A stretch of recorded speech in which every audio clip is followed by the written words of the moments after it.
എല്ലാം വിടരാ പറയാ. എനിക്കൊരു അബദ്ധം പറ്റിയതാ. എന്റെ ഭാര്യയ്ക്കൊരു ആഗ്രഹം ഉണ്ടായിരുന്നു. തന്റെ ഭാര്യയുടെ ആഗ്രഹം തീർക്കുന്നത് ഞങ്ങളാണോ? അതല്ല, കല്യാണം കഴിച്ചപ്പോ തൊട്ട് അവക്ക് രണ്ട് പിള്ളേരാ? 2 പിള്ളേരും കൊടുത്തില്ലേ?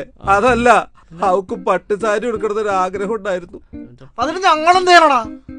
നിന്റെ പപ്പ നിന്റെ മമ്മിക്ക് ഒഴിച്ചു കൊടുത്ത കവറിലിരുന്ന പട്ടുസാരി ഇല്ലേ, അത് ഞാനൊന്ന് മറിച്ച് 2 ദിവസം ഞാൻ എടുത്തരാടാ. ക്രിസ്മസ് ഒക്കെ അല്ല, ക്ഷമിക്കടാ.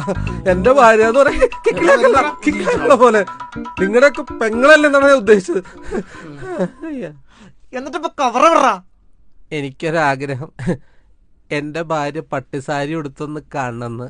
അത് ഉടുക്കാൻ അവൾ അകത്തേക്ക് പോയേക്കുക. ഇപ്പൊ വരും, കണ്ടിട്ട് പോയാ മതി. കണ്ടിട്ട് പോയാ മതിട്ടാ.